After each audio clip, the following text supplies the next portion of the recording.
44, on est en direct et ça touche pas bon. Dans un instant, on va revenir sur le complément d'enquête et Yann Moix sera là. C'est l'invité qu'il fallait avoir aujourd'hui, il est très colère. Il va nous en parler dans un instant. On ne pourra jamais pardonner à David et Laura dans leur première interview. Jade et Joy, Hallyday règlent leur compte. Regardez, petit récap. Et Myriam Palomba sera avec nous dans un instant. Regardez. Ce week-end de TF1 diffusera une interview exclusive de Jade et Joy, les filles de Johnny Hallyday. Elles raconteront leur vie à Los Angeles et évoqueront la mémoire de leur père. Et alors que David Hallyday avait récemment émis le souhait de renouer avec elles, Ils ne sont jamais responsables, c'est des jeunes femmes aujourd'hui. le magazine Paris Match publie leur première interview choc avant celle de 7 à 8, dans laquelle Jade et Joy, aujourd'hui âgées de 19 et 15 ans, se livrent sur leur vie à Los Angeles, sur leur mère, mais aussi sur la bataille juridique autour de l'héritage et ciblent David et Laura. Ils nous ont blessés, je n'oublierai jamais ce qu'ils nous ont fait. Alors Jade et Joy, Hallyday règlent leur compte dans leur première interview. Myriam Palomba nous explique tout ce soir dans TPMP. Bonsoir Myriam, merci d'être là. Alors Jade et Joy, pourquoi elles donnent des interviews dans la presse ?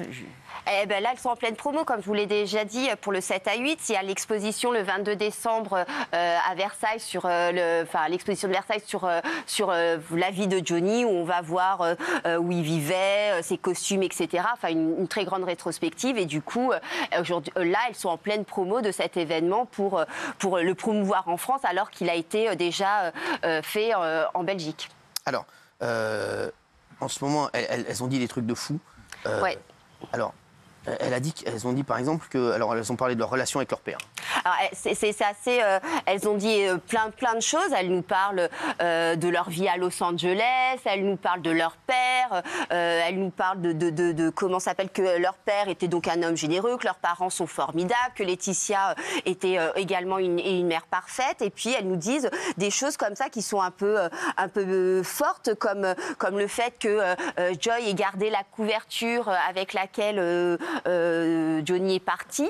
Elle dort avec, elle continue à se parfumer. Elle nous explique aussi qu'avec Johnny, c'était un papa cool qui leur faisait voir des films d'horreur, alors que Laetitia est plutôt une maman sévère. Elle leur a même donné des fessées parce qu'elle le méritait. Je rappelle juste que ça, c'est punissable par la loi, mais bon, peu importe. Et donc, elle nous donne plein de petits détails sur leur vie de famille. Et puis, tout d'un coup, bam, elle balance sévèrement, avec des mots très, très durs, sur David et Laura. Ah ouais.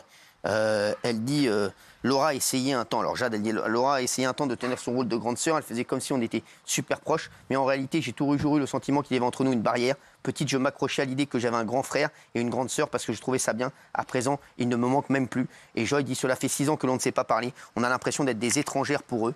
Elle raconte qu'après la mort de leur père, de nombreuses personnes, alors proches de la famille, leur ont tourné le dos. Beaucoup et surtout pour certains des gens qu'on voyait presque tous les jours, avec lesquels on partait en vacances. Du jour au lendemain, après que papa soit parti, ils n'ont plus donné de nouvelles, partis, effacés. Oui, elle parle même de leurs anciens parrains, Jean-Claude Darmon et Luana Belmondo, qui ne le calculent même plus. C'est pas vrai, hein, Jean-Claude Darmon, je l'ai eu. Il dit peut-être que c'est pas vrai, mais en tout cas, c'est ce qu'elles disent, qu'elles ont d'ailleurs choisi d'autres parrains, Maxime Nucci et Hélène Darroze. Pour Joy et Jade, elle a Jean Reno et Marie Ponianowski, qui sont des amis de longue date. Il dira sa vérité, j'espère, par SMS. J'espère aussi, mais oui, elles sont très très dures, parce que déjà, elles les traitent de menteurs. Hein. Elles disent que c'est une trahison, qu'il y a eu un abandon, qu'ils leur avaient fait que Laura et David leur avaient fait énormément de promesses, notamment lors de l'enterrement à Saint-Barth. Et puis au final, rien n'a été tenu. Ils n'ont pas gardé du tout contact. Ça va faire extrêmement plaisir à David, notamment, qui leur a tendu la main récemment, en leur disant que sa porte était grande ouverte. Quand on lit entre les lignes, on a quand même le sentiment qu'elles ne veulent plus entendre parler ni de David ni de Laura. D'accord. Alors, elle parle aussi, Jade raconte à quel point elle a été jalouse de l'arrivée de Joy dans la famille. Oui. Ouais. Ouais, qu'elle a même poussé dans les escaliers, tellement elle était jalouse, qu'elle lui volait à manger, bon, maintenant, aujourd'hui, tout ça, c'est derrière elle. Hein. Elles ont une relation très fusionnelle. Elles vivent même presque comme des jumelles. Elles s'échangent les t-shirts, elles dorment ensemble. Jade va la chercher à l'école. Enfin, voilà, elles sont très, très, très, très complices. Et Johnny voulait adopter un 3e enfant, elles ont refusé. Oui, elles ont refusé. elles le disent aussi. Alors, elles disent aussi qu'elles voient des signes que leur enverrait leur père de là-haut. Joy dit, moi j'ai l'impression par moment qu'il nous envoie des signes et ça m'apaise. Il y a un an, Jade et moi devions quitter Marne pour rentrer et suivre nos cours à Los Angeles. J'avais envie de pleurer comme chaque fois que je quitte cette maison, mais à peine monté dans la voiture, la première chanson qui a jailli de ma playlist, c'était Papa.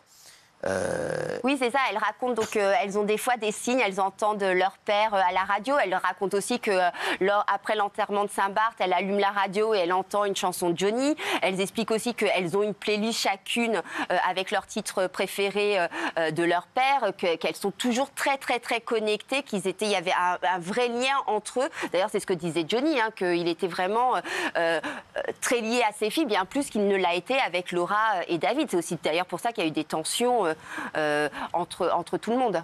Alors, elle dit aussi, je me demande ce qu'il aurait pensé ou dit, ce qu'il aurait voulu. Dans ma chambre, j'ai gardé cette vieille guitare qu'il emportait partout et la couverture dans laquelle il est parti. Je dors avec elle et parfois je vaporise dessus son parfum. Caron, pour un homme de Caron. Ah ouais, oui, c'est ce que mettait Johnny. Non, mais il ne faut pas oublier quand même, c'était des enfants, c'était gamines. Ce sont des gamines. Elles avaient 13 ans et 9 ans lors de l'enterrement. Sûrement qu'elles ont entendu plein de choses à la maison et que donc du coup elles réagissent comme ça maintenant. Donc c'était un peu...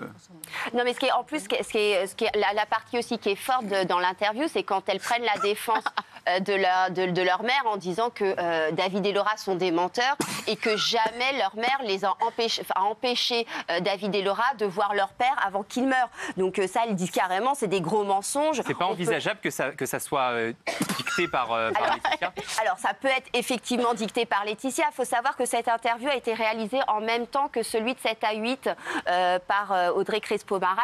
C'était le 18 novembre, elles sont allées en même temps et que effectivement Audrey Crespo et même la directrice de la rédaction de Paris Match qui a fait cette interview dit qu'à aucun moment Laetitia était présente. Oui, mais ça se prépare avant. Je trouve que pour des jeunes filles de 15 ans et 19 ans, elles s'expriment quand même... Alors, c'est vrai qu'elles s'expriment super bien là dans Paris Match. Ça a été forcément énormément relu. C'est des interviews, une interview qui a été négociée, etc.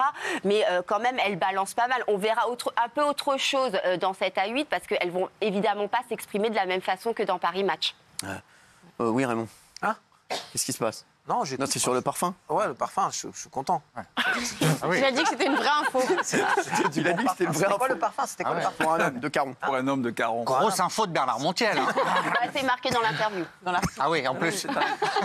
C'est pour ça, c'est ce que raconte notre ami. Elles ont parlé de l'héritage. Oui, alors elles ne comprennent pas pourquoi, alors qu'ils portent le même nom. Normalement, quand on est dans une famille normale, on porte le même nom, on se soutient, on n'attaque pas sa famille en justice. Donc ça, elles ne l'ont pas compris et... En même temps, c'est un peu délicat parce qu'elles ont tout et David et Laura n'avaient rien. Parce que j'imagine quand Laura et David lisent l'interview où ils découvrent qu'elles ont la guitare, les boucles d'oreilles, le collier, enfin qu'elles ont plein d'objets de leur père et qu'eux n'ont strictement rien eu, je peux comprendre qu'il y ait quand même des tensions et que de la rancœur de la part de David et Laura. Alors, elles évoquent aussi le deuil que traverse leur mère, Laetitia depuis 6 ans. Jade, elle dit, je crois que papa lui manquera toujours, même si elle va mieux maintenant. Oui, c'est ça. Elle dit que leur mère va mieux, qu'elle parle beaucoup avec elle. Laetitia est partie se recueillir sur la tombe de Johnny à Saint-Barth, comme tous les ans, là, récemment. Et que, effectivement, de toute façon, chez Laetitia, la maison est quand même encore vachement imprégnée de Johnny. Il y a énormément d'objets, il y a énormément de photos. Donc, même si Laetitia a des relations amoureuses avec d'autres hommes, forcément, l'ombre de Johnny plane toujours sur la maison. Merci en tout cas. C'est l'info, ce sera donc lundi. On reviendra dessus, bien sûr. Lundi. À l'échelle.